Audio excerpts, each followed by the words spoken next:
மீட்டெடுத்த அன்பு. நம்மை அன்பளித்திருக்கு, நம்மை மீட்டெடுத்திருக்கு பாருங்க. மீட்டெடுத்த அன்பிலே நாம் வளரும்படி கர்த்தர் ஆசைப்படுகிறார்.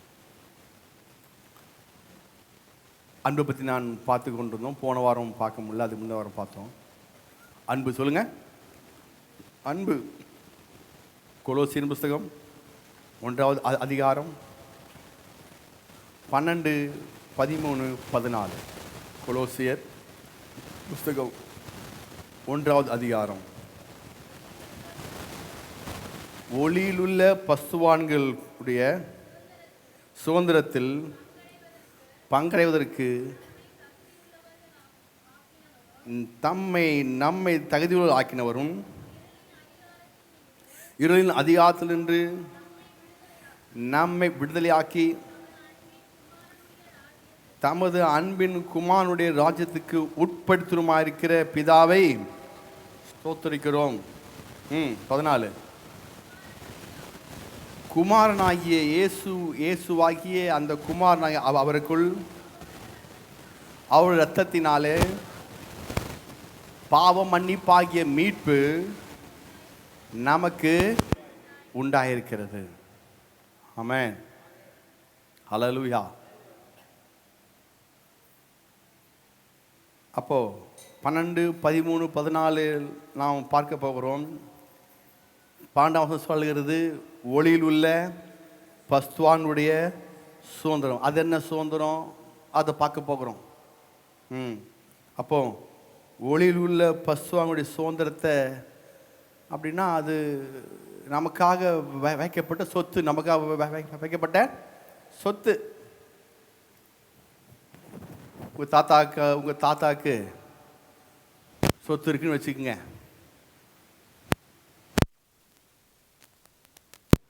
ஞாயிற்றுக்கிழமை காலையில் அதை நாங்கள் என்ன செய்ய போகிறோம், சொல்ல போகிறோம். பேர பசங்க எல்லாத்தையும், பசங்க இருக்கிற எல்லாம் கேளுங்க அப்படின்னு சொன்னால், ஞாயிற்றுக்கிழமை காலையில் சொல்ல போகிறேன்னு சொன்னால், ஆட என்னப்பா ஒரே மழையாக இருக்குது, நான் எங்கே வர்றது, அடுத்த வாரம் பார்ப்போன்னு சொல்லுவீங்களா? இப்போ 100 கோடி போனால் போது விடுங்க, ஒரே மோடமாகவும் இருக்குது, எங்கே வர்றது அப்படின்னு சொல்லுவீங்களா? ஐயோ, முதல் ஆள் மழையாவது மோடமாவது மேடமாவது உடனே கிளம்பி நினச்சிக்க. நீங்கள் அடித்து புரண்டு எல்லாத்தையும் சட்டைக்கட்டையும் போட்டு ஓடி வந்து அந்த வாசிக்கிறாங்களாமா அப்படின்னு சொல்லி வேர்த்து விறுவிறுக்க வந்து உட்காந்து நல்லா ஃபேனை பார்த்து உட்காந்துட்டு வாசிப்பா வாசி அப்படின்னு நாம் செய்ய போகிறோம். வாசிக்க சொல்லி கேட்போம் பாருங்க. ஆமாம், அதுவும் கேட்கட்டு மட்டும் இல்லை, சில ஆள்லாம் ஒரு பைசா கூட நம்ம சொத்து பங்காளிக்கு போகக்கூடாதுன்னு பார்த்துக்குவான் அவன்.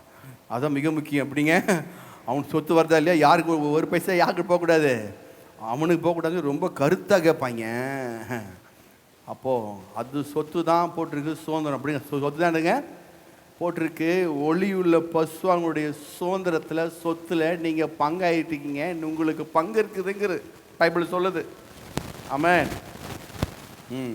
நமக்கு எதுவுமே இல்லைன்ட்டாங்க, நமக்கு எல்லாமே நமக்கு சொல்லி கொடுத்ததுலாம் என்ன, எதுவுமே இங்கே இல்லை, எல்லாம் பரலோகம் அப்படின்ட்டாங்க, எதுவுமே இல்லை. அப்போ நம்ம அதை பார்க்க போகிறோம் பாருங்க.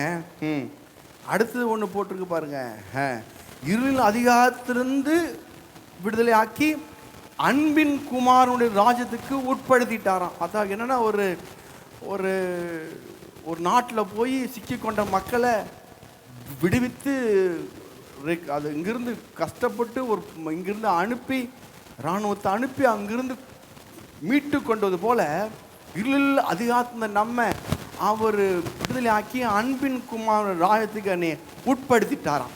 அதுக்காக ஸ்தோத்திரம் பண்ணுங்கிறார். அதுக்கப்புறம் இன்னொன்று சொல்கிறாரு, இது மட்டும் இல்லை, நமக்கு பாவம் மன்னிப்பாகிய மீட்பு இயேசு கிறிஸ்துவின் மூலமாக நமக்கு உண்டாயிருக்குது. சொல்லுங்க, இனிமே தான் வருதில்லை, இன்னும் உண்டாயிருக்குது, முன்கூட்டியே ஏற்கனவே உண்டாயிருக்குது. இதை தான் பவுல் இங்கே சொல்லுகிறார். அப்போ இந்த 3 நாம் இன்னைக்கு சித்தமானால் பார்ப்போம். ஹல்லேலூயா. அப்போ நம்முடைய ஜீவித்தில் என்னது அப்படின்னா, ஒளியுள்ள பசுவானுடைய சுதந்திரம். ஆமாம், முதல்ல அது என்ன சுதந்திரம் அப்படின்னா, அந்த ஒளியுள்ள பசுவாங்களுடைய சுதந்திரத்தில் பங்கடைவதற்கு நம்மை தகுதி ஆக்கினவர். தகுதி ஆக்கிட்டாராம். அது பங்கெடுப்பதற்கு நமக்கு ஒரு தகுதி உண்டாயிருச்சு. அப்போது நமக்கு இப்பமே எல்லா சொத்தும் சுகமும் தரும்படி அவர் திட்டம் பண்ணிட்டாரு. பரலோகத்தில் போய் சொத்துங்கிறது அது ரெண்டாவது காரியம், சரிங்களா? அங்கே பரிபூர்ணமான சொத்து அங்கே இருக்குது. அதனுடைய முன் ருசி இங்கே அவர் நமக்கு இங்கே காட்டுகிறார். ஹல்லேலூயா. கிறிஸ்தவத்தில் நான் சொன்னது போல் எல்லாம் பரலோகம், எல்லாம் பரலோகத்தில் போயிடணும். இங்கே எதுவுமே இல்லை.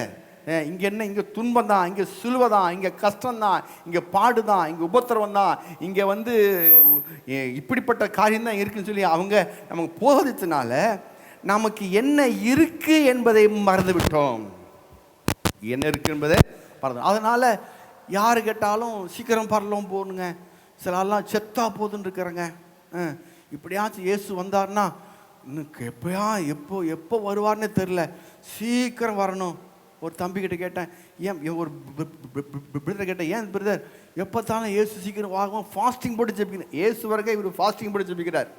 யாருக்காக ஜெபிக்கிறார்? இயேசு அவருக்கு அவர் ரொம்ப வரமாட்டேன்னு சொல்லி ரொம்ப ஸ்ட்ரைக் பண்ணுற மாதிரியும், இவர் ஃபாஸ்டிங் போட்டு அவர் கீழே இறக்கிற போல் இவர் ஃபாஸ்டிங் போட்டு இயேசுவே சீக்கிரம் வந்துருங்க ஆண்டவரை, இப்போவே வந்துருங்க, எப்போ வரைக்கும் சொல்லுங்க ஆண்டவரைன்னு சொல்லி 2000 வந்துருச்சு, 2000 வந்துருச்சுங்க.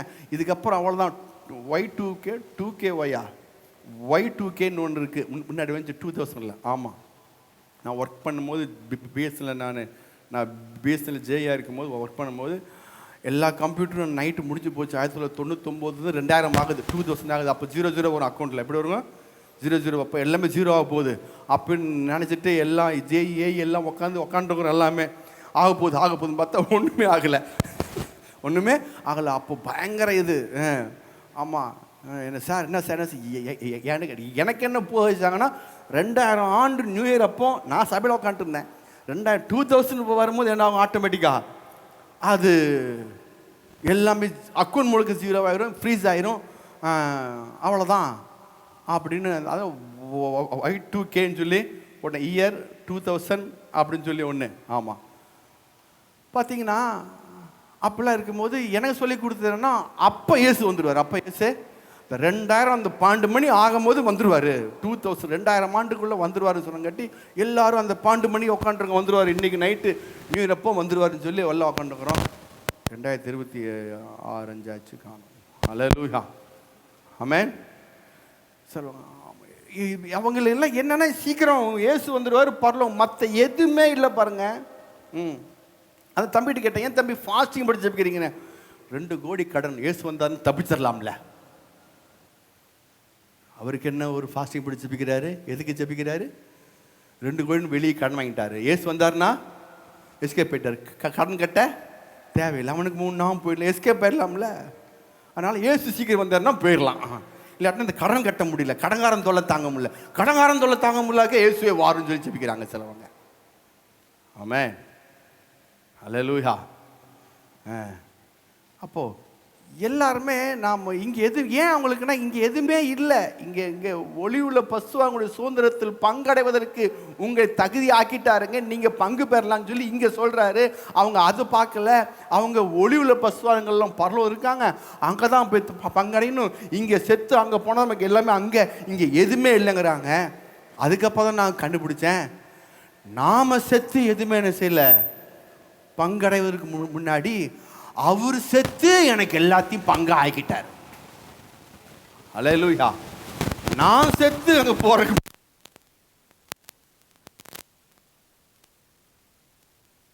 பங்காளியாய் மாத்தி விட்டாரு. ஹல்லேலூயா.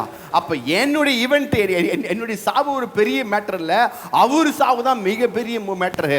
அவர் செத்து மரித்து 3ஆம் நாளில் உயிரோடு எழுந்து எனக்கு அவர் எல்லாவற்றையும் கொடுத்து தீர்த்து விட்டார். எல்லாம் முடிதுன்னு சொன்னார். அந்த முடிது சொல்றதுனால தான் பவுல் சொல்றார், ஒளி உள்ள பசுவானுக்கு சொத்துக்கு நீங்கள் என்ன செய்யணும்? பங்காளியாய் மாற முடியும் என்று. ஹல்லேலூயா. அதே வசனம் பாருங்க, 1 கொலோசியர் 1ஆம் அதிகாரம் 9ஆம் வசனத்தில் பார்க்கும் பொழுது 1:9, இது நிமித்தம் அதை கேட்ட நாள் முதல் உங்களுக்காக இடைவிடாமல் ஜெபம் பண்ணுகிறோம். நீங்கள் எல்லா ஞானத்தோடும் எப்படிங்க சொல்லுங்க, ஆவிக்குரிய விவேகமா இருக்கணும். ரொம்ப வியாக்கியானமா இருக்குங்கிறாரு. எல்லா ஞானத்தோடும் ஆவிக்குரிய விவேகத்தோடும் அவருடைய சித்தத்தை அறிகிற அறிவினாலே. இப்போ நான் எதுக்கு அவர் பவுல் ஜெபிக்கிறார், எதுக்காக அவர் சொல்றாருன்னா,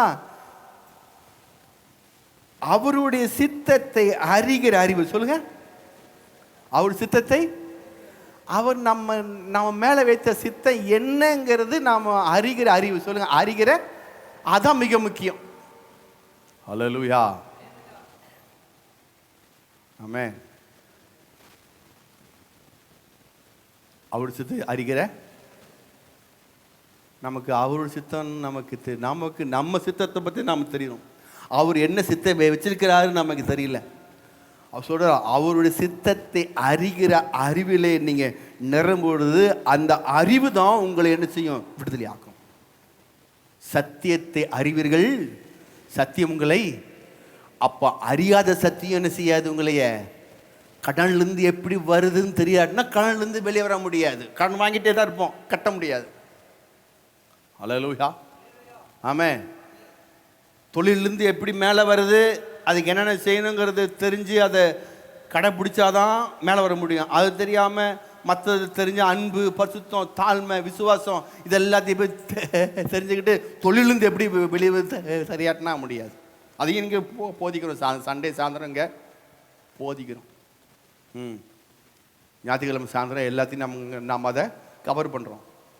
எங்கே இருக்குது ஆசீர்வாதம், ஆவியில் இருக்குது. ஆவி, ஆத்மா, சரீரம். அந்த ஆவியில் ஆசீர்வாதத்தை எப்படி நான் சரீரத்தில் கண்ணில் பார்க்குற இடத்துல கொண்டு வருது, காணாத இடத்துல இருக்கிறது ஆசீர்வாதத்தை எப்படி காண்கிற மண்டலத்துக்கு கொண்டு வந்து நான் பணத்தை எப்படி பார்க்கறது சொல்லி தர போகிறேன். ஹல்லேலூயா, அது டீச்சிங் இருக்குது.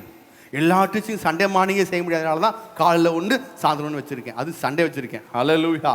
சில சபையில் இது பைபிள் ஸ்டடி மாதிரி வச்சுருவாங்க. புதன்கிழமை பைபிள் ஸ்டடி, செவ்வாய்க்கிழமை பைபிள் ஸ்டடின்னு சொல்லி. நான் அப்படி வைக்காதனால, ஏன் வைக்கலன்னா மக்கள் எல்லாமே வியாபாரம் இருக்கிறனால சண்டே கொஞ்சம் ஃப்ரீயாக இருப்பாங்க. எனவே அவருடைய சித்தத்தை அறிகிற அறிவு. சொல்லுங்க, அவருடைய. அப்போ அவர் சித்தம்னா என்ன? நான் வியாதியாக இருப்பது சித்தம் இல்லை, நான் சுகதேகிதியாய் சுகமாக இருப்பது அவருடைய சித்தம். நான் தரித்திரவனாக இருப்பது சித்தம் இல்லை, நான் ஐசுவனாக இருப்பது அவருடைய சித்தம். சரிங்களா? நான் இல்லாமலும் வறுமை இருப்பு சித்தம் இல்லை, நான் எப்பொழுதும் சம்பூர்ணத்திலும் நிறைவில் இருப்பது அவருடைய சித்தம். நீங்கள் எப்பொழுதும் வியாதியும் வறுமையும் இல்லாதையும் பார்த்து கொண்டே இருப்பது சித்தம் இல்லை, நிறைவாகிய இயேசு பார்த்து கொண்டே இருப்பது அவருடைய சித்தமா இருக்கிறது. நீங்கள் என்ன செய்றீங்களோ அதை கண்டு கொண்டு அதில் ரொம்ப தீவிரமா இருக்கு ஆசைப்படலை, அவர் என்ன செஞ்சிருக்காருங்கிறத பார்க்கும்படி அவர் ஆசைப்படுகிறார். ஹல்லேலூயா. புரிதா புரியலீங்களா? சொல்ல, நீங்க என்ன செய்ய, நீங்க என்ன செஞ்சீங்க, ஒழுங்கா ஜெபிச்சியா, பைபிள் படிச்சியா, அது பண்ணியா, இது பண்ணியா, அதான் ஃபாஸ்டிங் பேர் போனியா, அதான் இப்படியே ரொம்ப. இதெல்லாம் மிக முக்கியம் தான், வேணும்னு சொல்ல ஓகே தான். நித்திய ஜெபம் முக்கியம், ஜெப வாழ்க்கை நமக்கு முக்கியம், பைபிள் வாழ்க்கை நமக்கு மிக முக்கியம். இந்த ஜெபம் பைபிள் வாசிக்கிறது எப்படி வாசிக்கணும், எப்படி ஜெபிக்கணும், ஏன் ஜெபத்தை கொண்டு வந்தாரு, ஜெபம்னா என்ன, யாருக்கு ஜெபிக்கணும், எதுக்காக ஜெபிக்கணும், எந்த விதத்தில் ஜெபிக்கணும், இதெல்லாம் தெரியும். ஆனா ஜெபிக்கணும். ஹல்லேலூயா. சுருக்கமா சொல்றேன், அன்பினால் ஜெபிக்கணும். எப்படி ஜெபிக்கணும்? சத்தமா சொல்லுங்க, அன்பினால் சொல்லுங்க. ஆமா, இயேசுடைய அன்பின் நேர்மையினால, ஆண்டவரே உங்களுடைய அன்புக்காய் நன்றி, எவ்வளவு அன்பு ஆண்டவரே, அந்த அன்பை நினைச்சு ஜெபத்தில் போகணும். ஜெபிக்கிறதுக்கு முன்னாடி எதை நினைக்கணும்? இயேசுடைய அன்பை நினைச்சு போகணும். ஆமாம், ஜெபிக்காட்டினா இன்னைக்கு அவனை கொன்று வர ஆண்டவர் அப்படி நினைச்சு போகக்கூடாது. ஜெபிக்காட்டினா சாமி கண்ணை குத்திடும் அப்படி நினைச்சு போகவே கூடாது. பாஸ்டர் கேட்பாரு, ஜெர்மனி நாங்கள் ஜெபிக்கிறது யார்ட்டும் கேட்கறதில்லை. இன்று ஜெபித்திருக்கலா, சந்தா கொடுத்திருக்கலா, அதெல்லாம் இங்கே இல்லை. ஆமேன், பிரைஸ் தி லார்ட். ஜெபிச்சிங்களா, வேத வாசிச்சிங்களா, அதெல்லாம் அவங்களுக்கு ஆட்டோமேட்டிக்காக ஜெபம்னா ஆட்டோமேட்டிக். ஏன் விசுவாசிக்கு தெரியும், என் பிள்ளை பற்றி எனக்கு தெரியும். ஹல்லேலூயா. ஆமே, இன்னைக்கு ஜெபிக்கணும், நாளைக்கு ஜெபிக்க போகிறாங்க, இன்னைக்கு வேத வாசிக்க போகிறாங்க. இதில் இருக்குது நிச்சயம். அவங்க ஜெபம் பண்ணுவாங்க, வேதம் வாசிப்பாங்க, கர்த்தருக்குள்ளே இருப்பாங்க. நிச்சயம். ஏன்னா நாங்கள் ஜெபிக்கிற ஜெபம் ஒருபோது வீண் போகவே போகாது. ஹல்லேலூயா. ஆமாம், அதனால எனக்கு தெரியும். ஏன்னா ஜெபம், வேத வாசிப்பு, தேவ சமூகத்தில் வருவது எல்லாம் அன்பினாலே உண்டாக வேண்டும். சொல்லுங்க. பூர்ண அன்பு பயத்தை புறமே தள்ளும். பயத்தோடு செஞ்சா அது அன்பு இல்லை, அது வம்பு. அது வம்பு. பூர்ண அன்பு சொல்லுங்க. அப்போ என்னுடைய ஜீவித்தில் அவருடைய அன்பை நினைச்சு நான் பார்க்கும் பொழுது சித்தம் என்பதை நான் தெளிவாக தெரிந்து கொண்டா நான் அதிலிருந்து வெளிவர முடியும். இது அவருடைய சித்தம் இல்லை என்பதை நான் செய்ய முடியும், வெறுத்து ஒதுக்க முடியும். ஆமென். அப்போ பசுவோட சுதந்திரம்னா என்ன அப்படின்னா, அவர் நமக்கு கொடுக்கப்பட்ட மீட்பு. சொல்லுங்க. அவருக்கு நமக்கு கொடுக்கப்பட்ட மீட்பு தான் சுதந்திரம். என்ன மீட்பு? பாவத்திலிருந்து நம்ம எடுத்துருக்காரு, மீட்டிருக்காரு. அதனால நான் பாவி இல்லை, நீதிமானா இருக்கிறேன். ஃபர்ஸ்ட் சுதந்திரம். ரெண்டாவது சுதந்திரம் என்ன? வியாதிலிருந்து என்னை அவர் மீட்டிருக்காரு. நான் வியாதியஸ்தன் அல்ல, நான் யாரு? சுகதேகியா இருக்கிறேன். மூன்றாவது சுதந்திரம், பிசாசு பிடியிலிருந்து என்னை வீட்டுக்கு கொண்டிருக்காரு. நான் பிசாசு கீழே இல்லை, நான் இப்போது தேவனுக்கு கீழே இருக்கிறேன். நாலாவது சுதந்திரம், சாப பிடியிலிருந்து என்னை வீட்டுக்கு கொண்டாரு. நான் சாபத்தெல்லாம் இல்லை, நான் இப்போது ஆசீர்வாதத்தில் வாழ்ந்து கொண்டிருக்கிறேன். ஆமென். இதுதான் கண்ணுக்கு தெரியாத ஒரு பெரிய காரியம் பாருங்க. ஆமாம். இப்போ நீங்கள் பேசிருக்கீங்க, நம்ம பிரசங்கம் பண்ணிருக்கிறோம், இப்போ யூடியூப்பில் போயிட்டு இருக்குது, இதை எடுத்து போவோம். அப்போ கண்ணுக்கு தெரியாத ஒளி அலைகள் இங்கே இருக்குது. ஆமாம். அதுக்கேற்ற மாதிரி இங்கே வச்சோம்னா டிவி போட்டால் டிவி தெரியும், அதுக்கேற்ற மாதிரி இன்ஸ்டியூட் வச்சா தெரியும். ஆனால் நம்ம சுற்றி என்ன இருக்குங்க? கண்ணுக்கு தெரியாத அலைகள் இருக்குது, வேவ்ஸ் இருக்குது. அதே போல தான் கண்ணுக்கு தெரியாத தேவனுடைய ஆசீர்வாதம் நம்மை சுற்றி பாலம் ஆமென். நம்ம சுற்றி என்ன இருக்குதுங்க? என் கண்ணுக்கு தெரியாத தேவ ஆசீர்வாதம், என் கண்ணு தெரியாத தேவ ஆசீர்வாதம், இந்த கண்ணால் பார்க்க முடியாத தேவ ஆசீர்வாதம் சூழ்ந்திருக்க ஆண்டவரே, அதுக்காய் நன்றி. சூழ்ந்திருக்காய் நன்றி. ஆவியானவரே, அதுக்காய் நன்றி. ஆமென். அப்போ இப்படிப்பட்ட ஆசீர்வாதத்தை அவர் நமக்கு திணிப்பதல்ல. இப்படி ஆசீர்வாதம் நமக்கு திணிப்பதல்ல. அது மிக முக்கியம். பாருங்க, ஆண்டவர் ரொம்ப டீசெண்டான ஆண்டவர். ஆமாம். இப்போ சூழ்ந்திருக்குது ஆசீர்வாதம் எல்லாம் ஓகே தான்.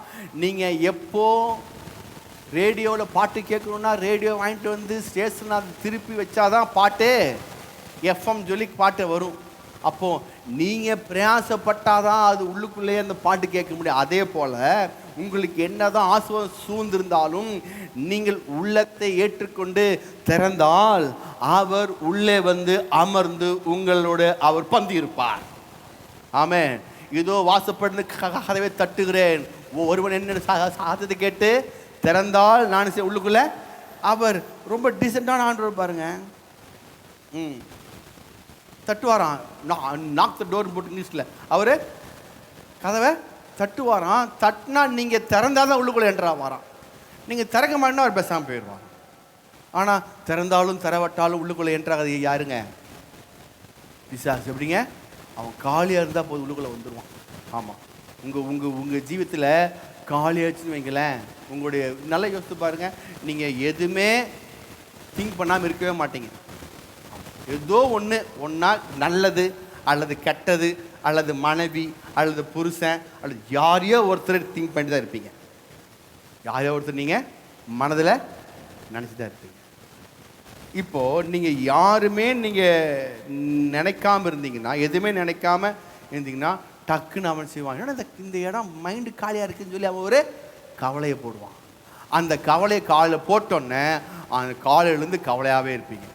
என்னன்னு தெரில, ஒரு மாதிரி இருக்குது, சிரிப்பே வரமாட்டேங்குது, ஒரு அழுகும் வரமாட்டேங்குது, சிரிக்கும் வரமாட்டேங்குது, இனிமான ஒரு மாதிரி இருக்கு. எப்படி இருக்கீங்களா?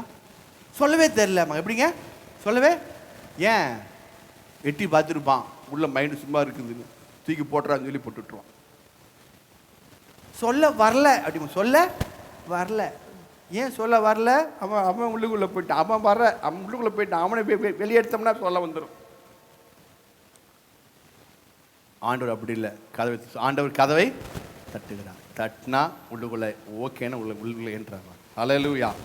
அப்போது நம்முடைய ஜீவித்தில் கடவுள் நம்மை வாழ வைக்கும்படி மேலே கொண்டு வரும்படி ஆசைப்படுகிறார். ஹல்லேலூயா.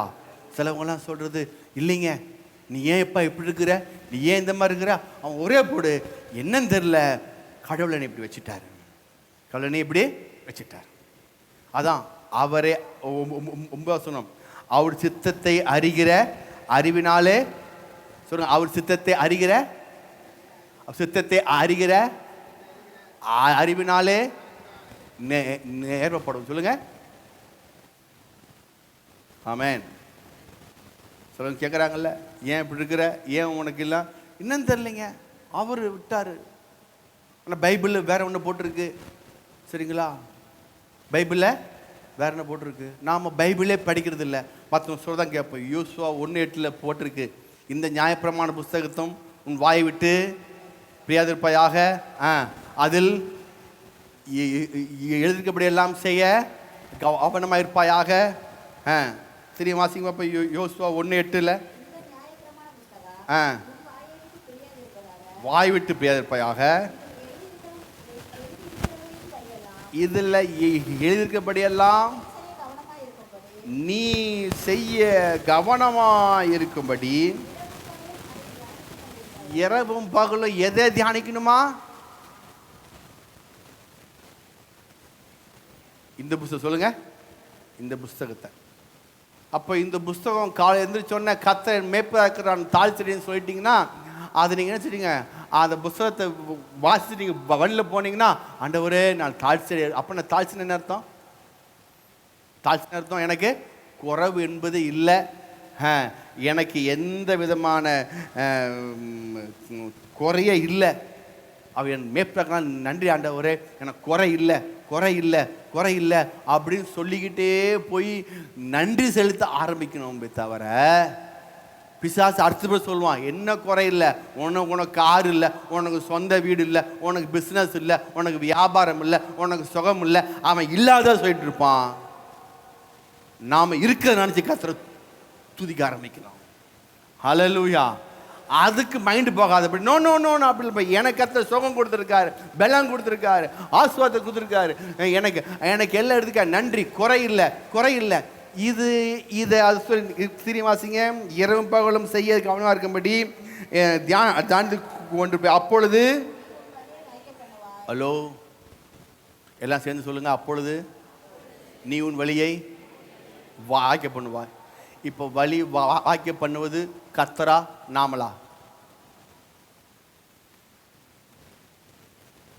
உங்கள் வழி வாய்க்க பண்ணுவது, உங்கள் தொழில் வாய்க்க பண்ணுவது, உங்கள் தொழில் ஆசீர்வதிப்பது, உங்கள் தொழில் ஜெகன் நல்லா வருவது, உங்கள் வேலையை, உங்கள் படிப்பை, உங்கள் குடும்பத்துடைய எல்லா காரியங்களும் வாய்க்க பண்ணுவது கர்த்தரா நாமளா?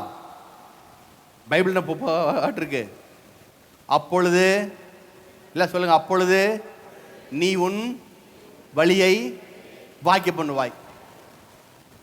நமக்கு என்ன சொல்லி கொடுத்துருக்காங்க? கர்த்தர். ஒரே போடு விடிங்கிட்டாங்க, கர்த்தர் அப்படின்ட்டாங்க. பைபிள் என்ன போட்டிருக்கு? வழி வாய்க்க பண்ணுறது யாருன்னு போட்டிருக்கு? சத்தம் சொல்லுங்க, நானுன்னு போட்டிருக்கு. அப்பொழுது நான் என் வழியை வாய்க்க பண்ணணும் போட்டிருக்கு. நம்ம சொல்லி கொடுத்தது சொல்லுங்க, கர்த்தர். அதான் சொல்றேன், கோயம்புத்தூருக்கு போறதுக்கு பிசா செஞ்சுட்டான். நல்ல ட்ரீம், நல்ல ஷாட்லாம் போட்டு நல்லா வண்டியில் எடுத்து அழகாக உட்கார வச்சுட்டு டக்குன்னு பள்ளிப்பாளையம் ரோடை பிடிச்சிட்டான். பள்ளிப்பாளையம் போகுது, வெப்பட போகுது, அப்படியே போயிட்டு இருக்குது. சேலம் போகுது, ஆத்தூர் போகுது, விழுப்புரம் போயிட்டு இருக்குது. கோயம்புத்தூர் வரல. எங்கே வரலைங்க? கோயம்புத்தூர் வரல. என்னடா கோயம்புத்தூர் வரலாம்? கோயம்புத்தூர் போகணும் ஆண்டவரே, என் வழி நீங்கள் வாய்க்க பண்ணுங்க ஆண்டவரே, வழி வாய்க்க போனால் அது பாட்டுக்கு போயிட்டு. கோயம்புத்தூர் எப்படி போனோம் சொல்ல? நல்ல விசுவாசி. இவனுக்கு ரூட்டை மட்டும் மாற்றினா போய். பிசாசுடைய தந்திரம் என்ன? நல்ல விசுவாசி. ரூட்டை மட்டும் இப்படி போகிற ரூட்டை இப்படி மாற்றி விட்டுவான், பாட்டு கப்பன்னு போயிட்டு இருப்பான். புரியலைங்களா? எதுவுமே வழி வாய்க்க மாட்டேங்குது, என்னன்னு தெரிய மாட்டேங்குது. கர்த்தாவே ஏன் இப்படி இருக்கீங்க, எனக்கு மட்டும் இப்படி தானா, எல்லாரும் இப்படி இருக்காங்க, இன்னும் கோயம்புத்தூர் வரல ஆண்டவரே, இன்னும் வழி வாய்க்க மாட்டேங்குது. கோயம்புத்தூர் போறதுக்கு பெருந்தூர் விட்டு போட்டு பள்ளிப்பாளத்தை பிடிச்சி போட்டா அது எங்கே போகும்? சேலம், ஆத்தூர், விழுப்புரம் சென்னையே போயிடும். அங்கே போய் நின்று திரும்பி குழந்தை முடியாது, திரும்பி ரிட்டர்ன் அடிக்கணும். அல்லேலூயா. இப்போ வாசிங்க. அப்பொழுது நீ கை கொடு சொல்லுங்க. என் வலி வாய்க்காத காரணம் நான் தான். ஆமென். அல்லேலூயா. தப்பு தப்பா மாற்றி விட்டுறாங்க. சர்ச்சுக்கு போனோமா கர்த்தர் எல்லாம் வாய்க்க சொல்லுவார், அல்லேலூயா அப்படின்னு போட்டு நமக்கு அதுக்கப்புறம் முடிஞ்சு போச்சு. அப்புறம் சர்ச்சு விட்டு வெளியே வந்து பார்த்தீங்கன்னா, வெளியே வந்து பார்த்தா எதுவுமே வாய்க்கிறது இல்லை. ஏன்னா அங்கே தப்பு தப்பா கேட்டு வந்துட்டீங்க. எங்கே வந்துட்டீங்க? ஆமாம், பைபிளை பார்க்க சொல்றது இல்லை, பாஸ்டர் பார்க்க சொல்றது. நான் சொல்றேன்னா பைபிளை பார்க்க சொல்லி என்னை பார்க்காதீங்க, பைபிள் படிங்க, பைபிள் படிங்க. அல்லேலூயா. புரியுதா புரியலீங்களா? பாஸ்டர் பாரு, பாஸ்டர் பாஸ்டர் பாரு, பாஸ்டர் கிட்ட பாஸ்டர் நானே பிரசங்கம் பண்ணாலும் பைபிள் இருந்து சரியா இருந்தா அக்செப்ட் பண்ணுங்க, அக்செப்ட் பண்ணாதீங்க நான் சொல்வேன். அல்லேலூயா. புரியுதுங்களா? அப்போ தேவனுடைய சித்தத்தை அறிகிற அறிவு சொல்லு. தேவனுடைய சித்தத்தை அறிகிற அறிவுல நான் வளரணும்னா சரியானபடி நான் சத்தியத்தை அறிந்து கொள்ளணும். சத்தியத்தை அறிந்து கொள்ளாட்டினா என்னுடைய பிசினஸ், என்னுடைய வேலை, என்னுடைய படிப்பு எல்லாம் தப்பு தப்பா புரிஞ்சிட்டீங்கன்னா அங்க தப்பு தப்பா தான் நடக்கும். ஆமே. ஏன் அங்க தப்பு நடக்குதுன்னா இங்க என்ன செய்யல, நான் சரியா புரிஞ்சுக்கல. தேவனை நான் அறிகிற அறிவு ஒழுங்கா எனக்கு சொல்லித்தரல, பைபிள் இருந்து எடுத்து சொல்லல. அவங்களாம் யோசிக்கிறதும் கற்பனை பண்ணி சொல்லி கொண்டு இருக்கிறாங்க. அதான் கஷ்டம். ஆமென். ஹல்லேலூயா. ஏன் கஷ்டம்? அதான். சரி, அப்போ கடவுள் கடவுள் நினைச்சாருன்னா இன்னத்துக்கு எனக்கு அப்படியே சூப்பராக இருக்கலாமே. ஆமா, கடவுள் நினைச்சாருன்னா நிச்சயம் நம்முடைய வாழ்க்கையெல்லாம் சூப்பராக இருக்கு. ஏன்னா கடவுள் நினைக்கிறது மட்டும் ஒவ்வொரு விசுவாசிக்குள்ளும் சபைக்குள்ளும் நிறைவேறி இருந்தால் அந்த சபையும் விசுவாசியும் சூப்பராக இருப்பாங்க. அதுதான் நிறைவேற மாட்டேங்குது. அதுதான் கடவுள் நினைச்சது மட்டும் நிறைவேற நாம் எப்படி இருப்போம்? நல்லா இருந்திருப்போம். ஆனால் கடவுள் எல்லாம் அவர் நினைப்பதெல்லாம் ஏதோ கொஞ்சம் நிறைவேறுது, சிலதெல்லாம் என்ன செய்ய மாட்டீங்க. அவர் சொல்றாரு சமாதானமாக இருக்கும்படி அவர் ஆசைப்படுறாரு. நாம் என்ன செய்கிறோம்? சண்டை போட்டுக்கிறோம். அவர் விரும்புகிறது எதுவும் நடப்பதில்லை. ஏன்னா தட்டுறாரு, நான் என்ன செய்யல, அக்செப்ட் பண்ணதில்லை. அவர் சொல்ற அவரு தட்டுறாரு, நான் ஏற்றுக்கொள்வதில்லை. நான் அவர் விரும்புகிறத நான் விரும்பினாதான் என் வாழ்க்கையில் நடக்கும். சொல்லுங்க, அவர் விரும்புகிறத, அவர் இஷ்டப்படுறத நான் இஷ்டப்பட்டாதான், விரும்பினாதான் என் வாழ்க்கையில் நடக்கும். சமாதானம், சந்தோஷம், இளைப்பாறுதல், சுகம், ஆரோக்கியம், நல்வாழ்வு, இதெல்லாம் அவர் என்ன விரும்புகிறாரோ அதை நான் விரும்பி என் வாழ்க்கையில் இப்படி இருக்கக்கூடாது ஆண்டவரே, நான் இனிமேல் இப்படி இருக்க மாட்டேன் ஆண்டவரே என்று நான் ஒரு முடிவு பண்ணி நான் மாறும்போது ஒளியுள்ள பசுவோட சுதந்திரத்தை நான் செய்கிறேன் பங்கடையும்படி அவர் என்னை மாற்றிருக்கிறார். ஆமென். அப்போது என்னை அவர் ஒரு தகுதி ஆக்கிட்டாராம். ஒளி உள்ள பசுவாங்களுடைய சுதந்திரத்தில் பங்கடையும்படி என்னை தகுதி ஆக்கிட்டார். அப்படின்னு என்ன அர்த்தம்? என்ன சொல்லுவாங்கள்ல, இந்த வேலைக்கு 10th பாஸ் பண்ணால் போதுங்கிறாங்க. எப்படி இந்த வேலைக்கு 10th பாஸ் பண்ணால் தகுதி. நான் தகுதி ஆகிட்டேன். 10th பாஸ் பண்ணுறதுக்கு இந்த வேலை தகுதி, ஓகே தகுதி. அதே போல தான் அவர் எல்லாத்தையும் தகுதி ஆக்கிட்டாரு. தகுதி ஆக்கினக்கப்புறம் நான் அந்த வேலையை செய்யறதுக்கு இஷ்டப்பட்டாதான் வேலைக்கு போக முடியும். ஹல்லேலூயா. ஆமாம், நான் தகுதி ஆகிட்டேன் 10th பாஸ். ஆனால் எனக்கு அது வேலை பிடிக்கல. நான் வாட்ச்மேன் வேலை தான் இஷ்டப்படுறேன்.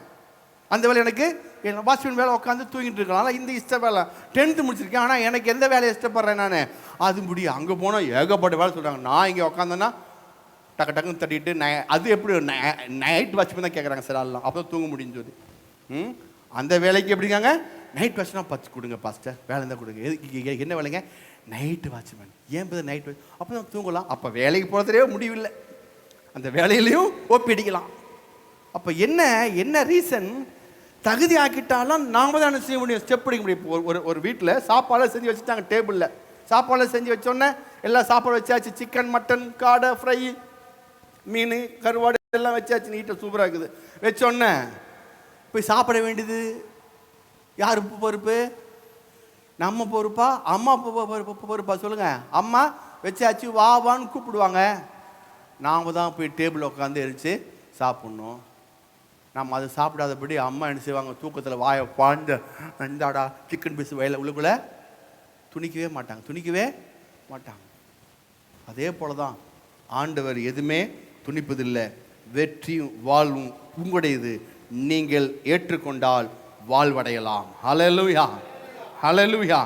அப்போ ஏன் இப்படிப்பட்ட காரியம்னா, பாவம் வந்து என்னை எதுவுமே செய்யாதபடி ஆக்கிருச்சு.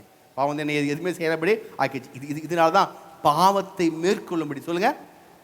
ஆமாம், பாவம் எப்போ வந்ததோ அப்போ மனிதனுக்கு சுயநலம் வச்சு. இப்படி வந்துச்சுங்க சுயநலம். சொல்லுங்க. ஆமாம், சுயநலம் வந்துச்சுன்னு வைங்களேன். ஒரு வீட்டில் ஒரு கல்யாணமான ஒரு புருஷனும் மனைவியும் அந்த அம்மாவுக்கும் சுயநலம், இவருக்கும் சுயநலம் அப்படின்னா பாசுபாடு திண்டாட்டம். ஹல்லேலூயா. ஆமாம், அந்த அம்மா சுயநலம். ரெண்டு சுயநலம் பிடிச்ச ஆட்களை வந்து கல்யாணம் பண்ணி வச்சுட்டு பார்த்தீங்கன்னா அது பயங்கர பிரச்சனையாக இருக்குது. முதல்ல அவர் பேச சொல்லுங்க அப்படின்னு இந்த மாதிரி பேசும். அப்புறம் இவர் இல்லை அவள் பேச சொல்லுங்க. பாஸ் உட்காந்துருப்பார். ஏம்மா நீ மன்னிப்பு கேளுமா, முதல்ல அந்த ஆளை கேட்க சொல்லுங்க, அவன் தான் ரொம்ப பேசினா அப்படின்னு. ஆமாம், ஏம்மா அவர் கேட்க சொல்ல நீங்கள் சொல்லுமா, அவன் ஒவ்வொன்னே அவள் பேச சொல்லுங்க, நேற்று வந்தவ அவள் பேச சொல்லுங்க. பாஸ்டர் செய்வார். யாரையோ ஒருத்தர் மன்னிப்பு கேட்கணும், இவருக்கு சுயநலம் அவனுக்கு சுயநலம். நான் வந்து கேட்க முதல்ல அவளை இப்படியே இருந்து பாஸ்டர் உட்காந்து வந்துட்டு சரி பாஸ்டர் எழுந்துச்சு டீ கடைக்கு போயிட்டார். டீ குடிச்சு வர நீங்கள் ஒரு முடிவு பண்ணுங்கப்பா அப்படின்னு டீ கடைக்கு போயிட்டார். இவங்க சாப்பிட்டு தண்ணி குடிச்சு உட்காந்துட்டு மேலே உட்காந்து பார்த்துருக்கான். அவங்க வந்து அந்த அம்மா இப்படி திரும்பிக்கிறாரு. நமக்கு தான் இருக்குது செல்ஃபோன் எடுத்து அப்படியே தடவிட்டு இருக்க வேண்டும். திரும்பி பாஸ்டர் என்னாச்சு? நாகலிங்க பாஸ்டர், நான் இப்படி திரும்பி செல்ஃபோன் பார்க்க அவர் இப்படி செல்ஃபோன் பார்த்துட்டு இருக்கிறாரு. பாஸ்டர் பார்த்தார், 2 பேர்த்துக்கும் சுயநலம், 2 பேர்த்துக்குமே இப்போதைக்கு முடியாது அப்படின்னு. சரி கிளம்பி போங்க, நான் ஒரு நாள் ஜெர்மனி கூட்டு வந்து அனுப்பிச்சி விட்டேன். ஜெர்மனி. அப்போது 2 பேரும் அன்பு இல்லாமல் அங்கே பாவம் வந்துருச்சுங்க. அங்கே சுயநலம், செல்ஃபிஷ்னஸ் ஆயிடுச்சு. ஆமாம், நான் ஆக்சுவலாக என்ன, புருஷனுக்கு கீழே தான் மனைவி இருக்கணும். எங்கே இருக்கணும்? புருஷன் தான் தலை. சொல்லுங்கள். புருஷன் தான் தலை, தலைக்கு கீழே தான் மனைவி. எப்பெல்லாம் தலைக்கு கீழே மனைவி இருக்குதோ அந்த குடும்பம் ஆஸ்வதிக்கப்படும். ஹல்லேலூயா, ஆமென். மனைவி பேச்சு கேட்கணும். மனைவி பேச்சு கேட்கக்கூடாது இல்லை, மனைவி பேச்சு கேட்கணும். எப்படி கேட்கணும்? பைபிள் மூலமாக மனைவி பேச்சு கேட்கணும், புருஷன் பேச்சு கேட்கணும். புருஷனை எப்படி சொல்லி தரணும்? பைபிள் மூலமாக புருஷன் பேச்சை கேட்கணும், பைபிள் மூலமாக மனைவி பேச்சு கேட்கணும். அதனால தான் கல்யாணத்தில் பைபிள் மாற்றிக்கிறோம். ஏன் ஒரு 2 கம்பு மாற்றிக்கலாம்ல, இங்கே அடி அங்கே அடின்னு சொல்லி ஏன் கம்பு மாற்றலை? ஏன் பைபிள் மாற்றுறோம்? பைபிள் எனக்கும் உனக்கும் பிரச்சனை அப்படின்னா எங்கே வந்து நிற்கணும்? நாமோ பைபிள் வந்துட்டு வேத வசனத்தின் அடிப்படையில் நான் உனக்கு போதிப்பேன், நீ கேளு. நீயும் வேத வசனத்தின் அடிப்படையில் சொல்லு, அதுக்கப்புறம் நான் கேட்குறேன். அதுக்கு தான் இந்த பைபிள் மாத்திரம். சிலவெல்லாம் பாருங்க, கல்யாணம் வாங்கி கொடுத்த பைபிள் எங்கேயோ இருக்கும், அது எங்கேயோ போச்சோ தெரியல, பூச்சி தட்டி வச்சுருப்பாங்க. அப்போது சுயநலம் எப்போ வருதோ அங்கே மீட்பினுடைய அதிகாரம் மட்டுப்படுகிறது. அப்போ இந்த மீட்பில் கர்த்தர் அவர் சுயநலமாக பரலோகத்தில் இல்லை, அவர் இறங்கி வந்தார். இவன் என்னை ஏற்றுக்கொள்ளாவிட்டாலும் நான் செல்ஃபிஷாக இல்லை, என் அன்பு மாபெரும் அன்பு. அவர் இறங்கி வந்து பாவத்திலையும் சாபத்திலையும் வியாதி இருக்கிற மனிதனை மீட்டெடுத்தார். ஹல்லேலூயா, ஆமென். அப்படிப்பட்ட அன்பு எனக்குள்ள உண்டாகும் போது அந்த மீட்பினுடைய ஆசீர்வாதத்தில் நான் பங்காளியாய் மாறுகிறேன். ஆமென். அந்த மீட்பில் எனக்கு என்ன கொடுக்கப்பட்டிருக்குது? அவர் எனக்கு சர்வாயுத வர்க்கத்தை கொடுத்திருக்கிறார். அவர் எனக்கு மீட்பில் எனக்கு சர்வாயுத வர்க்கம் கொடுக்கப்பட்டிருக்கு. அடுத்தபடி இன்னொன்று, இப்போ தான் ஃபர்ஸ்ட் பாயிண்ட் போயிட்டு இருக்கேன். அப்போ நாமம் எனக்கு மீட்பில் இயேசுவின் நாமம் எனக்கு கொடுக்கப்பட்டிருக்கு. இயேசுவின் நாமம் கொடுக்கல. ஃபர்ஸ்ட் அப்படியே சொல்லிட்டு போகிறோம், அதுக்கப்புறம் பார்ப்போம். இந்த நாமத்தை பிரசங்கம் பண்ணும்போது, இயேசுவை பற்றி பிரசங்கம் பண்ணும்போது, அந்த இயேசுவை புரிந்து கொள்ளும்படி பைபிள் படிக்கும் பொழுது, பிரசங்கம் பண்ணும்போது புரிந்து கொள்ளும்படி நமக்கு என்ன அருளப்பட்டிருக்குது? பரிசுத்த ஆவியானவர். அந்த ஆவியானவர் உங்களுக்குள்ள இருக்கிறதுனால இப்போ நான் பிரசங்கம் பண்ணி கொள்வது உங்களுக்கு புரிகிறது. அந்த ஆவியானவர் உங்களுக்குள் இருப்பதனால நீங்கள் வேதத்தை வாசிக்கும் போது உங்களுக்கு விளங்குகிறது. ஹல்லேலூயா. அதை விளங்க செய்வதும் புரிய வைப்பது யார்? அவருடைய வேலை. அது சொல்லுங்க, ஆவியானவர். அப்போ ஆவியானவர் எனக்கு மீட்பின் மூலமாக கொடுக்கப்பட்டிருக்கிறார். இயேசு நாமம் எனக்கு கொடுக்கப்பட்டிருக்கு. சர்வாயுத வர்க்கம் எனக்கு கொடுக்கப்பட்டிருக்கு. நான் மீட்கப்பட்ட பிள்ளை. அதனால தான் பசுவாங்களுடைய சுதந்திரத்தில் நான் பங்காளியாய் மாறுகிறேன். ஹல்லேலூயா. அது மட்டும் இல்லை, 2வது காரியம் 13 வசனம் வாசிச்சுட்டு அடுத்த வாரம் அதனால போவோம். 13 வசனம் வாசிங்க. கொலோசியர் 1:13.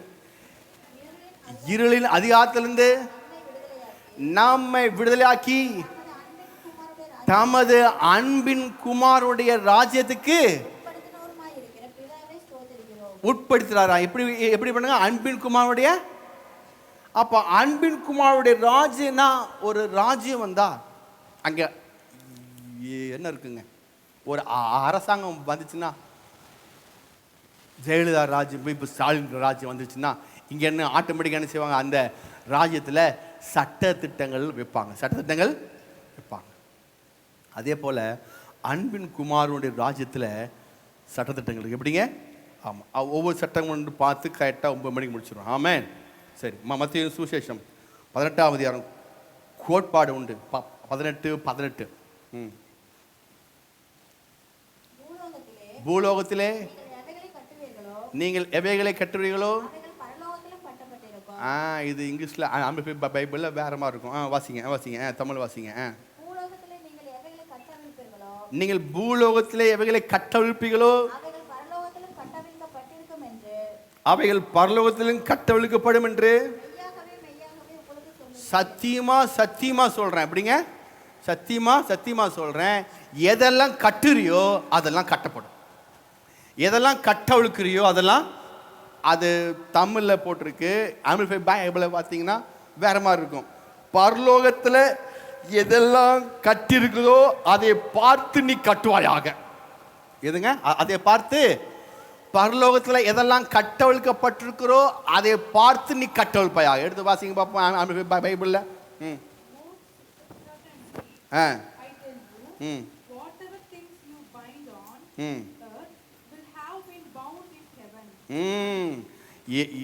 அப்புறம்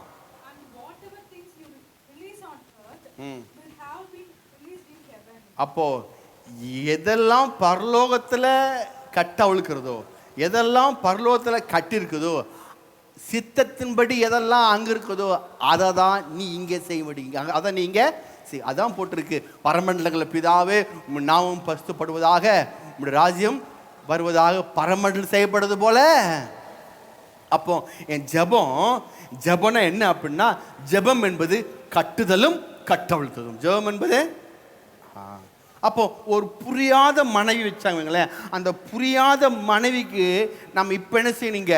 அங்கே போய் சண்டை போட்டுருக்க தேவையில்லை, அங்கே போய் பேச தேவையில்லை.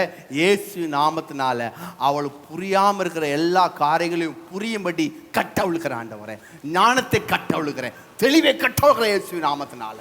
ஹல்லேலூயா. அவளுக்கு பின்னாடி இருந்து அது இது தடுக்கிற அந்த நபருடைய வாயை கட்டுகிறேன். இப்போ புரியுதா உங்களுக்கு? எதை கட்டணும், எதை கட்டணும்னு சொல்லி. அப்படி நீங்கள் என்ன செய்யணுமா? ஜெபிக்கணுமா? சொல்லுங்க. அப்படி நீங்கள் ஜெபிக்கணுமா? ஒவ்வொன்றும் சரி. பிசாசுடைய வல்லமையை கட்டி ஜெபம் பண்ணுங்க, தேவனுடைய வல்லமை கட்டவிழ் ஜெபம் பண்ணுங்க. இது அன்பின் குமாரனுடைய ராஜ்யத்துடைய கோட்பாடு. ஜெபம் என்பது கட்டுதலும் கட்டவிழ்ப்பதும். ஆமாம், ஜெபம் என்பது கெஞ்சிட்டு இருப்பதில்ல, ஜெபம் என்பது அழுது போராடுறதில்ல, ஜெபம் என்பது ஐயோ அப்பா அப்படின்னு சொல்லி. அது ஜெபம் என்றாலே கட்டவிழ்ப்பு. ஹல்லேலூயா. ஜெபத்தை வேற விதத்தில் பண்ணிடுறாங்க. அது என்ன ஜெபம்னா அது ஜெபமே இல்லை. ஏன் ஜெபிக்கணும்னு தெரியாமல் ஜெபிக்கணும், அதே பிரச்சனை. அப்போ அடுத்து கீழே வாசிங்க. மத்தேயு 18:18 அப்புறம் கீழே 19 18.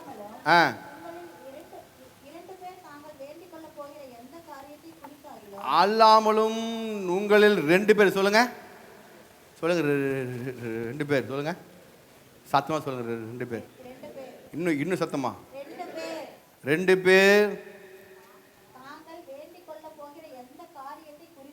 தாங்கள் வேண்டிக் கொள்ள போகிற சொல்லுங்க எந்த காரியத்தில், அதாவது இந்த காரியம் அந்த காரியம், ஏன் அவ எந்த காரியம்னால நீங்க எப்பொழுதும் எதை பார்த்து கட்டுறீங்க, எதை பார்த்து கட்டவிழ்க்கிறீங்க? பரலோகத்தில் அவர் என்ன கட்டிருக்கிறாரோ, சித்தம் எதுவோ அதை பார்த்து தான் கட்டவிழ்க்கிறீங்க. அதை என்ன செஞ்சுக்கிறாரோ அதை பார்த்து தான் அவிழ்க்கிறீங்க. ஆமே, கட்டுதலும் கட்டவிழ்ப்பதிலும் எங்க தேவனுடைய சித்தத்தின் பிரகாரம் இருப்பதனால நீங்க 2 பேர் கூடி ஜெபிச்சாலும் எப்படி ஜெபிக்கிறீங்க? எப்படிங்க? அவருடைய சித்தத்தின்படி. எப்படிங்க? ஆமா, நீங்க 3 வாசிங்க.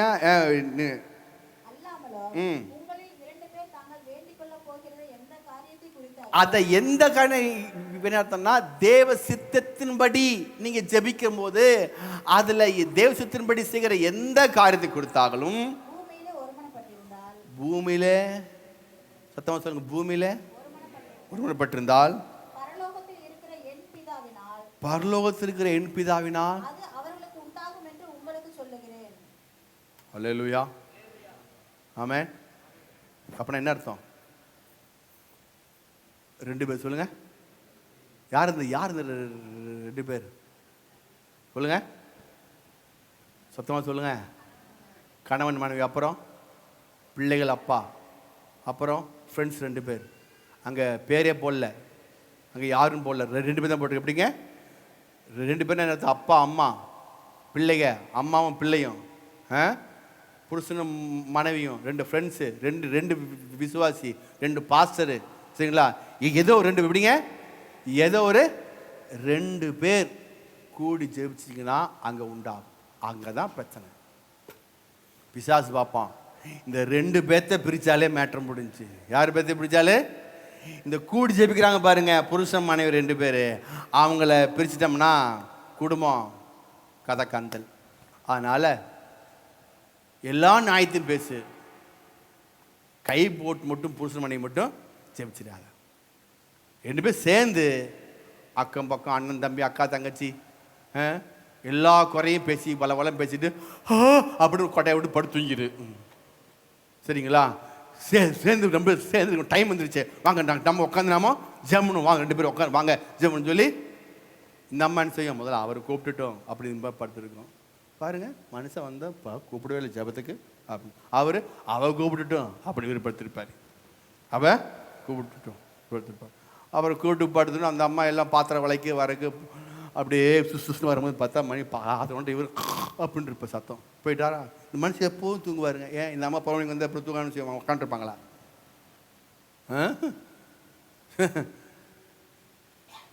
இப்படி கம்ப்ளைண்ட்டு. இவர் கேட்டால் அவர் எப்போதும் கிச்சன்லேயே இருப்பாங்க. இவர் கேட்டால் இவர் எப்போ பார்த்தாலும் கிச்சன், எப்போ பார்த்தாலும் கிச்சன், ஏதோ ஒன்று பாத்திரங்களை விட்டுருப்பா, வீடு விட்டுருப்பா, ஏதோ ஒன்று ஒன்றா தொடப்பத்தை வச்சுருப்பா, அல்லது பாத்திரம் வச்சுட்டுருப்பா, ஒன்றா தொடப்பத்தை வச்சு மாட்டுப்பா, எல்லாம் பார்த்து வச்சே வச்சுருப்பா. இதான் வேலையாக இருக்கும். எப்போ இது ஏன் ஜெபிக்கல? இதுதான் ஜெபிக்கல. 2 பேர் சொல்லுங்கள், 2 பேர் சொல்லுங்கள். 2 பேர் கூடி நீங்கள் ஜெபிச்சிங்கன்னா நடக்க முடியாத காரியங்களை நடந்தே தீரும். ஹல்லேலூயா. பூமியில் 2 பேர் ஒருமனப்பட்டா போதும், 2 பேர் கை கொத்தா போதும், 2 பேர் ஜெபிக்க வந்தா போதும், யாராவது 2 பேர் கை குத்தினா போதும், ஆட்டோமேட்டிக்காக அங்கே நடக்காத காரியம் நடந்தே தீரும். ஹல்லேலூயா. அதான் சபையில் ஜெபம்னா யாரும் வரதில்லை. இட்லி சிக்கன்லாம் வந்துடுவாங்க. ஹல்லேலூயா. இட்லி பொரி சிக்கன் போனால் வந்துடும், எல்லாம் வந்துடும். ஜெபம்னா அப்போ தான் வேலைங்க பாஸ்டர். ஒரே நைட்டு வேலைங்களா, பகல் வேலைங்களா, மழைங்களா, ஏதோ ஒன்று பார்த்தான் பிசாசு. சபையில் ஜெபத்தை மட்டும் போட்டுறாது, எல்லாம் வீட்டில் ஜெபிச்சு. நான் வந்து உட்காந்து பார்த்துட்டு சரி எல்லாம் வீட்டில் ஜெபிச்சுன்னு சொல்லி விட்டுருந்தாரு. ஆமாம், சபையில் ஜெபம் இருக்குது. சபையில் ஜெபம் எல்லாம் புதன்கிழமை இருக்குது, வியாழக்கிழமை இருக்குது, வெள்ளிக்கிழமை இருக்குது, சனிக்கிழமை இருக்குது. வாங்க மேலே சாமி இருக்கு, வந்து உட்காந்து எல்லாம் நீங்களே. நான் எந்த சபையில் பார்த்தீங்கன்னா, நான் எந்த சிபி சபை, பெந்தியோ சபை, அவங்க ஜெபத்தினாலே ஆவினாலே மேலே வந்து சபை, அந்த சபை மட்டும்தான். ஹல்லேலூயா. ஆவியானவராலே மேலே வந்து சபை, மற்ற எந்த ஹெல்ப்புக்கு இல்லைங்க. அவங்க எந்த சப்போர்ட் கிடையாது. ஆவியானவராலே மேலே வந்து சபை த பெந்தியோசி சிபி சபை தான். ஹல்லேலூயா. தைரியமாக சொல்ல முடியும், நான் கண்ணால் பார்த்துருக்கேன். யாருங்க பாஸ்டில் ஜெபிக்க மாட்டாங்க, ஊழிக்காச்சு விசுவாசி கூடி கூடி கூடி ஜெபிச்சே இருப்பாங்க. எப்படிங்க அவங்களே பேசுவாங்க, வாங்க போகலாமா, ஜெபிக்கலாமா, வாங்க போங்க, அப்படி வந்து உட்காந்து ஜெபிச்சுக்கிட்டே இருப்பாங்க பாருங்க. ஏன்? அதுதாங்க மிக முக்கியம். 2 பேர் சொல்லுங்க, 2 பேர். நீங்க செய்யற வேலை, நீங்க செய்யற காரியம் அப்படியே நீங்க பண்ணிட்டு தப்புன்னு இல்லை, ஆனா அதுல மேல வர வேண்டும் என்றால் 2 பேர் சபையில ஹல்லேலூயா கூடி ஜெபிக்கிறது மிக முக்கியம். எப்படி ஜெபிக்கிறதுன்னு மிக முக்கியம். எல்லா சபையிலும் கூடுறாங்க காலையில், ஆனால் எதுவுமே விளைக்கல. ஏன்னா ஜெபிக்குன்னு தெரியல, எப்படி ஜெபிக்குன்னு தெரியல. கூடி வந்து ஸ்தோத்திரம் போட்டு போயிடுறாங்க. எப்படி ஜெபிக்கணும், கட்டணும், கட்ட அவிழ்க்கணும், வருமானம் வச்சா படணும். ஃபஸ்ட்டு வீட்டில் வருமானம் ஆகி அப்புறம் சபைக்கு வரணும், சபையில் வருமானப்பட்டு ஜெபிக்கணும். இன்னும் ஜெபனா என்ன, எதை கட்டணும், எதை கட்ட அவிழ்க்கணும், எப்படிப்பட்ட ஜெபமாக இருக்கணும், ஜெபத்தை கத்தர் ஏன் கொண்டு வந்தார், இதெல்லாம் தெரிஞ்சு ஜெபிச்சாங்கன்னா ஓகே. அதெல்லாம் எதுவுமே தெரியாது. கூடணும், பைபிள் எடுத்து ஸ்தோத்திரம், ஆண்டவரே ஸ்தோத்திரப்பா, கடன் பிரச்சனையாக இருக்கு ஆண்டவரே, இப்படி வந்து எப்போ பார்த்தாலும் வரும்போதெல்லாம் அது அல்ல. உங்கள் பிரச்சனையை சொல்வது, உங்கள் ப்ராப்ளத்தை சொல்வது ஜெபம் கிடையாது. பிரச்சனைக்கு பதிலை சொல்வது தான் ஜெபம். ஹல்லேலூயா. பிரச்சனைக்கு பதில் என்ன இங்க இருக்குது. உங்களுடைய பிரச்சனைக்கு பதில் அதை சொல்வதுதான் ஜெபம். உங்கள் பிரச்சனையை சொல்வது ஜெபம் இல்லை. அதான் எடுத்து வாசி, லூக்காவின் புஸ்தகம், மார்க்கின் புஸ்தகம் 11:28, சரி 23, மார்க் 11:23. எவனாகிலும் இந்த மலையை பார்த்து நீ பெயர்ந்து சமுத்திரத்தை தண்டு போட்டு சொல்லி தான் சொல்லப்படியே நடக்கும் என்று. ஜெபனா என்ன? ஜெபனா என்ன? எதை பார்த்து பேசணும்? போன வாரம் கேட்டீங்களே, எதை பார்த்து பேசணும்? போன வாரம் என்ன சொல்லி கொடுத்தாங்க? உங்க பிரச்சனைய யார்கிட்ட சொல்லக்கூடாது, யார்கிட்ட சொல்லக்கூடாது, சத்தமா சொல்லுங்க. கத்தர்கிட்ட உங்க பிரச்சனையை சொல்லக்கூடாது. சொல்லுங்க, கத்தர்கிட்ட என் பிரச்சனைய சொல்லக்கூடாது, கத்தர்கிட்ட என் கவலைய சொல்லி அழக்கூடாது, கத்தர்கிட்ட என் குடும்ப ப்ராப்ளம் சொல்லி தப்பு. இன்னைக்கு ஜபங்கிறது எப்படி போயிருச்சு?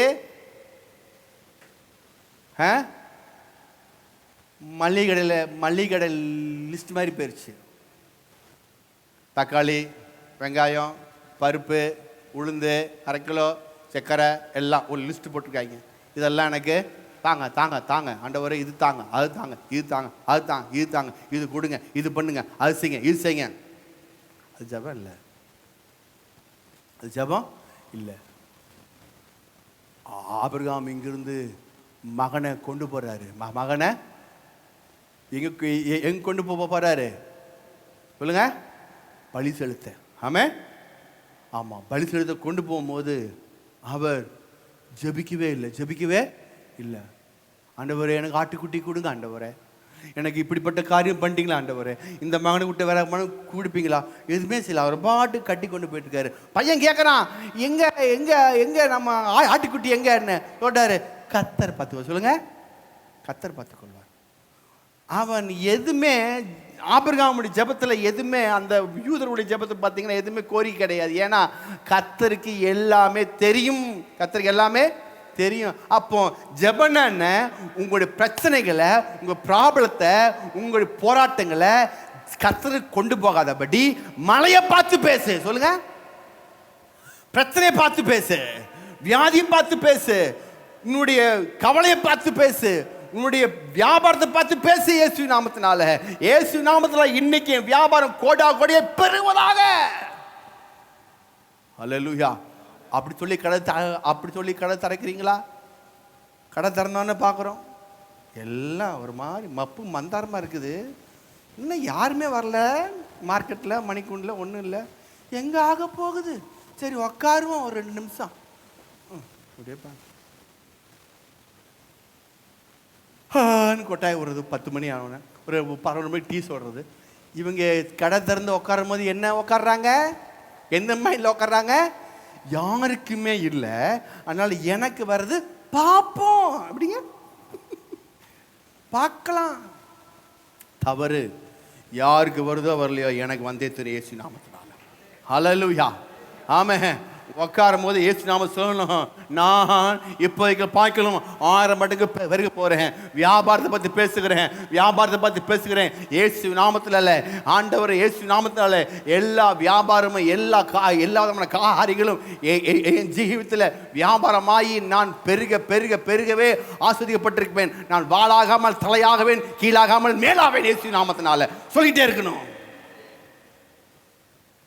அது சொல்றோமோ சொல்ல பல்லுங்க. இன்னிலிருந்து உங்கள் உங்களுடைய பேச்சே மாறட்டும். உங்களுடைய பேச்சே மாறட்டும். வருமானம் பேச்சு மாறினா வருமானம் மாற ஆரம்பிக்கும். ஹல்லேலூயா.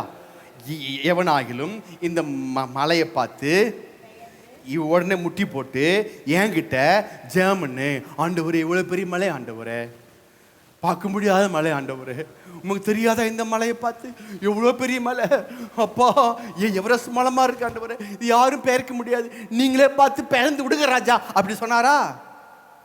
அப்படி சொல்ல, எவனாகிலும் எல்லாம் வாசிங்க, எவனாகிலும் மலையை பார்த்து நீ பெயர்ந்து சமுத்திரத்தில் தள்ளுண்டு என்று சொல்லி தான் சொன்னபடி நடக்கும் இடத்தில் சொல்லிட்டு என்ன செய்யணுமா?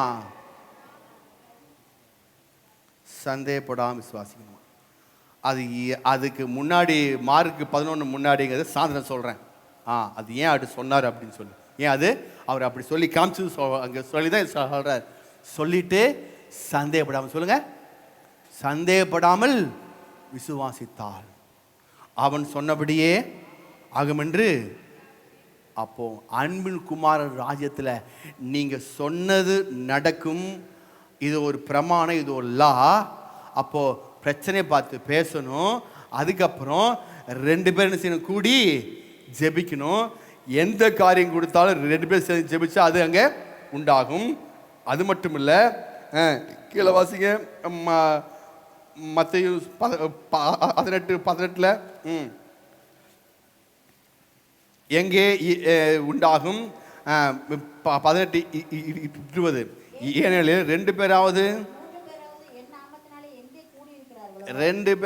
3 பேராவது என் நாமத்தினாலே சொல்லுங்க. எங்கே சொல்லுங்க, எங்கே எங்கே அப்படின்னா எங்கன்னா அப்படின்னாங்க? உங்கள் வீட்டில், வேலை ஸ்தலங்களில், உங்கள் கடையில், உங்கள் வியாபார ஸ்தலங்களில், சபையில், எங்கே கூடினாலும் சொல்லுங்க, நாமத்தினால எங்கே கூடினாலும் அங்கே அவருடைய நடுவிலே இருக்கிறேன். ஏன் அவர் நடுவில் உட்காந்துட்டு அவரையும் நம்ம வாயை பார்க்கணும்?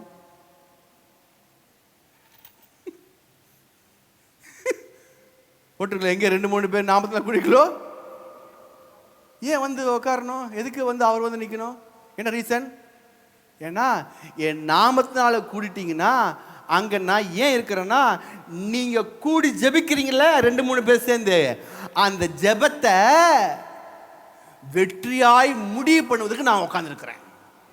ஹல்லேலூயா. 2-3 பேர் உட்காந்து நீங்க ஜெபிக்கும் போது அந்த ஜெபம் என்ன என்பதை நான் கேட்டு அதை உங்களுடைய கரங்களை தரும் அளவும் நான் ஓய்வதே இல்லைங்கிறார் ஆண்டவர், ஆவியானவர். ஹல்லேலூயா. 2-3 பேர் நாமத்தில் கூடி ஜெபிச்சிங்கன்னா போதும், அந்த ஜெபம் என்ன செய்யும்? ஆட்டோமேட்டிக்கா அது நீங்க கூடினாலே போதும், நான் இறங்கி கிரீசி ஆரம்பிச்சு. இதான் லா, அன்பின் குமார் ராஜ்யத்தில் இதான் லா, இதான் சட்டம், இதான் பிரமாணம், இதான் கோட்பாடு.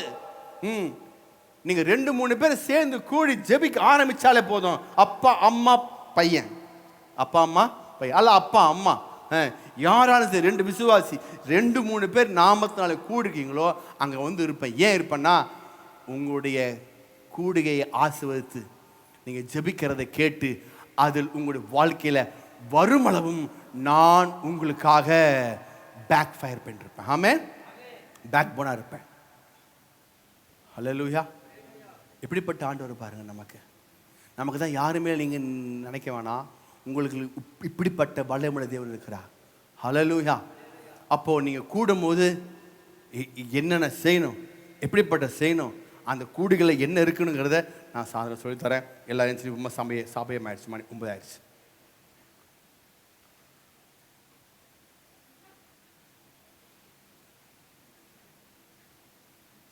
2-3 பேர் நாமத்தினாலே கூடிக்கொள்ளும். அப்போ நம்மத்திலே அவர் இருக்கிறார். இங்கே யார் இருக்கா? 2 பேர் இருக்குமா? எத்தனை பேர் கூடி இருக்கும் பாருங்க. இங்கே அவருடைய நாம் மட்டுமில்ல, அவர் மட்டுமில்ல, தேவ தூதர்களும் பரலோக தேவன் படைசூழ வந்திருக்கிறார். ஹல்லேலூயா. நம்முடைய கோரிக்கைகளை, நம்முடைய ஜெபங்களை, நம்முடைய விண்ணப்பங்களை, நாம் சொல்கிற விசுவாச அறிக்கையை, வார்த்தையை கனப்படுத்தி அதை செயல்முறைப்படுத்த முடியாக. ஹல்லேலூயா. இன்னிலிருந்து உங்கள் ஜீவிதத்தில் ஆண்டவரே நான் ஒருமனப்படுறேன். எப்படி நான் ஒருமனப்படுறேன்? சரி சொல்லலாம். நான் மட்டும் இல்லைங்க, என் வீட்டில் எனக்கு ஒருமனமே பட முடியலைங்க. யாரெல்லாம் உங்களோடு ஒருமனப்படுறாங்களோ அவங்கக்கிட்ட போய் ஜெபம் பண்ணுங்க. ஹல்லேலூயா. புரிதா? புரியலைங்களா? எனக்கு அப்பா அம்மாவோட ஒருமணம் அங்கே ஜெபம் பண்ணுங்க.